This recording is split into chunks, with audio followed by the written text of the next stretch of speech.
Hello students, today we are going to revise the topic intellectual disabilities, which is also called, previously it was called mental retardation.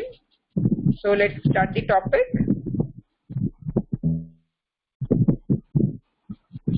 Introduction. Intellectual disabilities, once called mental retardation, is characterized by below average intelligence or mental ability and a lack of skills necessary for day-to-day living. People with intellectual disabilities can and do learn new skills, but they learn them more slowly. There are varying degrees of intellectual disabilities from mild to profound. Now, what is intellectual disabilities? So, intellectual disabilities has two areas: intellectual functioning and adaptive behavior. So, what is intellectual functioning is also known as IQ. This refers to a person's ability to learn, reason, make decisions and solve problems. That is intellectual disabilities. And what is adaptive behavior? Adaptive behaviors are skills necessary for day-to-day life, such as being able to communicate effectively, interact with others, and take care of ourselves. So this was about the introduction.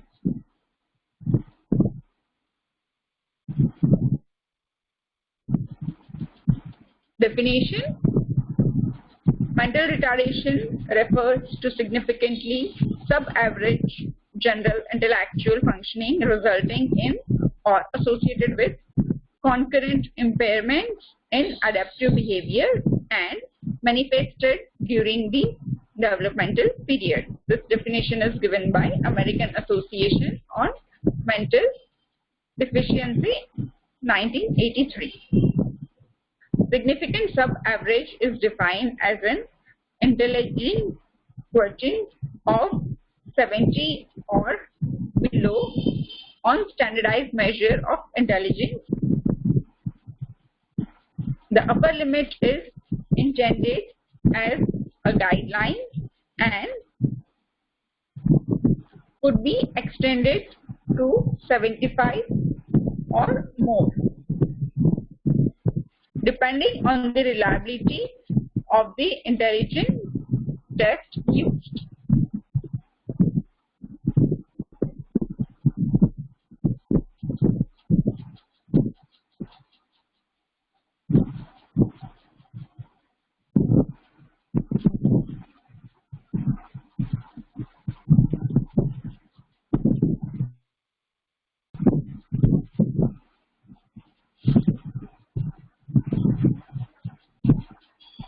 General intellectual functioning is defined as the result obtained by the administration of standardized generalized intelligence tests developed for the purpose and adapted to the condition of the region or country.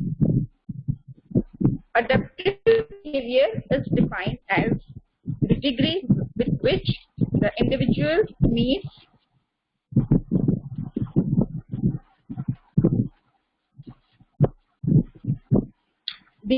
the standards of personal independence and social responsibility expected of his age and cultural group.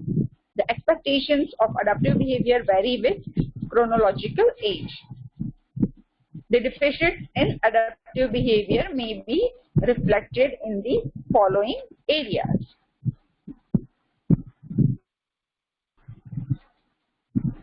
During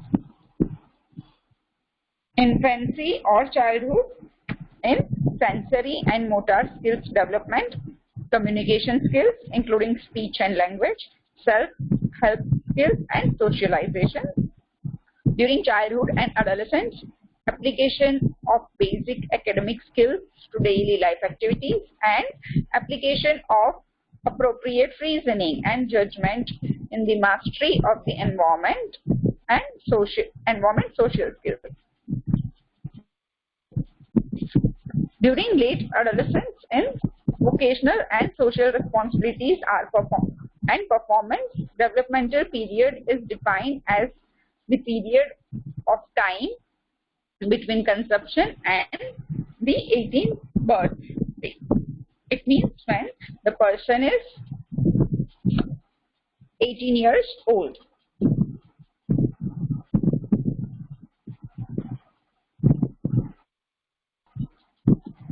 Next, moving towards epidemiology. So about 3% of the world population is estimated to be mentally retarded. In India, 5 out of 1,000 children are mentally retarded, according to the Indian Express, 13 March 2001. And mental retardation is more common in boys than girls. With severe and profound mental retardation, mortality is high due to associated physical diseases. Now, what are the etiological factors? So, etiological factors. In genetic factors, there are chromosomal abnormalities. Under that, Down syndrome, Fragile X syndrome,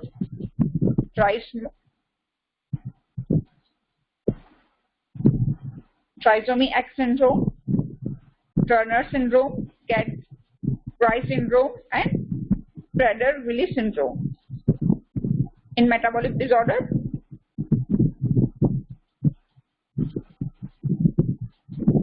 Pulchuria, Wilson disease, and galactosemia. Cranial malformation, under that hydrocephaly and microcephaly. Gross disease of brain, under that tuberous sclerosis and neurofibromatosis and epilepsy. So these are the etiological factors under genetic factors.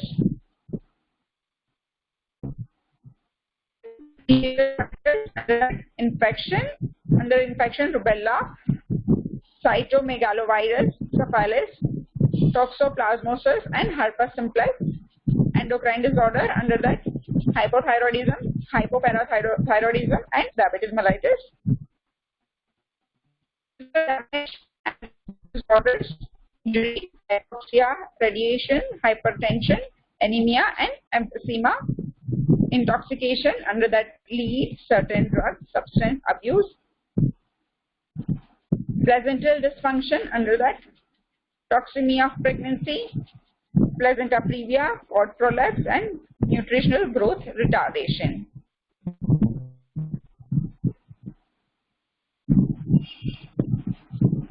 Next, actually prolonged or prematurity due to any complication. Then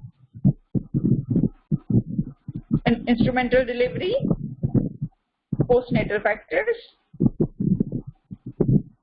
under that infection, and under infection encephalitis, measles, meningitis, septicemia.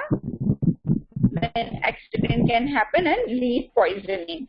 Then environmental and social factors, cultural deprivation, low socioeconomic status, inadequate caretakers, and child abuse. So this was the etiological factor. Under that, genetic factor will be there, prenatal factor will be there, and perinatal factor and environmental and socio-cultural factor will be there. Then let's move towards classification. So intelligence quotient is classified under mild, moderate, severe, and profound. Mild is educatable. We can educate the child. Their intelligence quotient will be 50 to 70. For moderate, it's 35 to 50, which is trainable. In severe, dependent or retarded, 20 to 35. And profound, which those who need life support, is less than 20 IQ level. Now, behavior manifestations.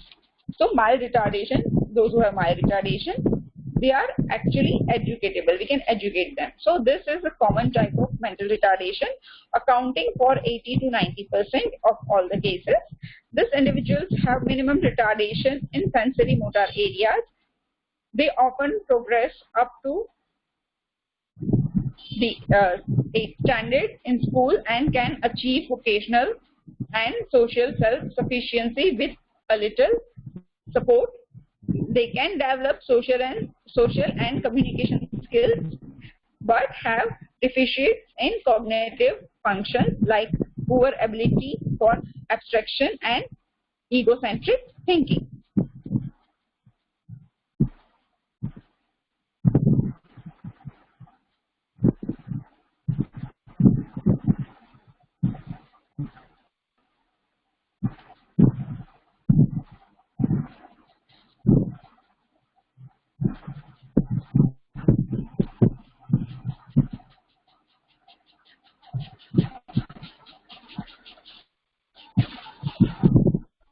Next, moderate retardation. The IQ is 35 to 50. About 10% of mentally retarded come under this group, and communication skills develop much slowly in this individuals. They can be trained to support themselves by performing semi-skilled or unskilled work under supervision. Severe retardation, IQ level will be 20 to 35. Severe mental retardation is often recognized early in life with poor motor development and absent or markedly delayed speech and communication skills. There is a possibility of teaching some skills in AOL skills with long-term consistent behavior modification, but most of them require a great deal of assistance and structured living arrangements. Profound or retarded IQ level is less than 20, those who need life support. This group accounts for 1 to 2% of all mentally retarded. The achievement of developmental milestone is markedly delayed. They require constant nursing care and supervision. Associated physical disorders are common. So, mild is trainable, mild is educatable, then moderate is trainable, severe is dependent and retarded, and profound is needs life support. Now, what are the diagnoses? How we can find out? History collection from parents and caretakers, then complete physical examination, neurological examination, assisting in milestone development, investigations, under that urine and blood examination for metabolic disorders, then culture for cytogenic and biochemical studies, amniocentesis in infant chromosomal disorder, chronic villi sampling, hearing and speech evaluation, EEG, especially if seizures are present. Then CT scan and MRI of the brain, and tuberosclerosis, thyroid function test when cretinism is suspected, psychological tests like Stanford Binet Intelligence Scale and Bachelor's Intelligence Scale for children for categorizing the child's development of disabilities. Through psychological testing, the mental age of the child is estimated, and the IQ is then determined using the formula mental age by chronological age into 100. So mental age is a person's mental age, and chronological age is the actual age which we count from the date of birth. Prognosis. The prognosis for children with mental retardation has improved, and institutional care is no longer recommended. These children are mainstreamed whenever feasible and are taught survival skills. A multidimensional orientation is used when working with these children, considering their psychological, cognitive, social, and emotional development. Now, prevention, how we can prevent this mental retardation or intellectual disabilities is primary prevention. In that, preconception. In preconception, we need to give genetic counseling, in which is an attempt to determine risk of occurrence or reoccurrence of specific genetic or chromosomal disorders. Parents can then make informed decision as to the risk of having a retarded child. Then immunization for maternal rubella, blood test, and family planning. Then during gestation, prenatal care and analysis of fetus for possible genetic disorder. So prenatal care, we need to give advice about nutrition, fetal monitoring, and protection from any disease. Then avoidance of substance like exposure to radiation or consumption of alcohol and drugs. In analysis of fetus by amniocentesis or fetoscopy, fetal biopsy, and ultrasound we can do. Then at delivery, what preventions we need to take is delivery conducted by expert doctors and staff, especially in case of high-risk pregnancy, maternal conditions of diabetes or hypertension. Then Apgar scoring is done in 1 to 5 minutes after the birth of the child. Then close monitoring of mother and child. Injection of gamma globulin, which can prevent Rh negative mothers from developing antibodies that might otherwise affect subsequent children. And childhood.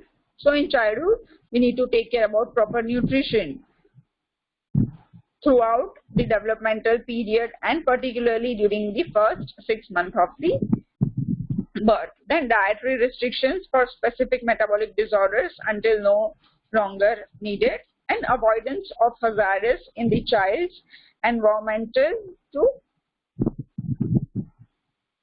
prevent birth injury. Then in secondary prevention, early detection and treatment. In early detection and treatment of preventable disorders. Then early recognition of presence of mental retardation. Early diagnosis may cause unfortunate delay in rehabilitation, and psychiatric treatment for emotional and behavioral difficulties. In tertiary prevention, this includes rehabilitation in vocational, physical, and social areas according to the level of handicap. Rehabilitation is aimed to reduce disabilities and providing optimal functioning in a child with mental retardation.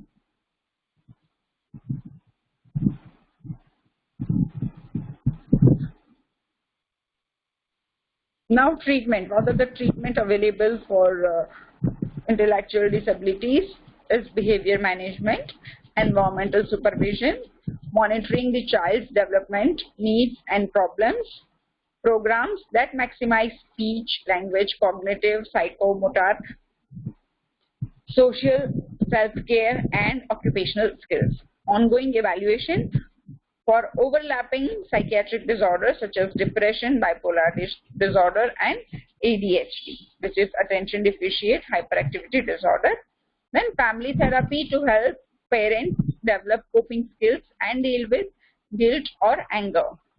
Early intervention programs for children younger than 3 years with mental retardation, and provide day school to train the child in basic skills such as bathing and feeding, and vocational training. We need to give nursing interventions. So to determine the child's strengths and abilities and develop a plan of care to maintain enhanced capabilities. Monitor the child's development level and initiate supportive interventions such as speech, language, or occupational skills as needed. Teach him about natural and normal feeling and emotions. Provide for his safety needs. Prevent self-injury. Be prepared to intervene if self-injury occurs. Monitor the child for physical or emotional distress. Modify his behavior by having him redirect his energy. Teach the child adaptive skills such as eating, dressing, and grooming, and toileting by themselves. Demonstrate and help him to practice self-care skills. Work to increase his compliance with conventional social norms and behavior. Maintain a consistent and supervised environment. Maintain adequate environmental stimulation. Set supportive limits on activities. Work to maintain and enhance his positive feelings about self and daily accomplishment. And at last, care and rehabilitation of mentally retarded child. So how we can rehabilitate them? So the prevention and early detection of mentally handicaps, regular assessment of the mentally retarded person's attainments and disabilities, advice, support, and practical measures for families, provision for educational training, occupation, work appropriate for each handicapped person, housing and social support to enable self-care, medical, nursing, and other services for those who require them as outpatient, daycare patients, or inpatients, and psychiatric and psychological services we can provide.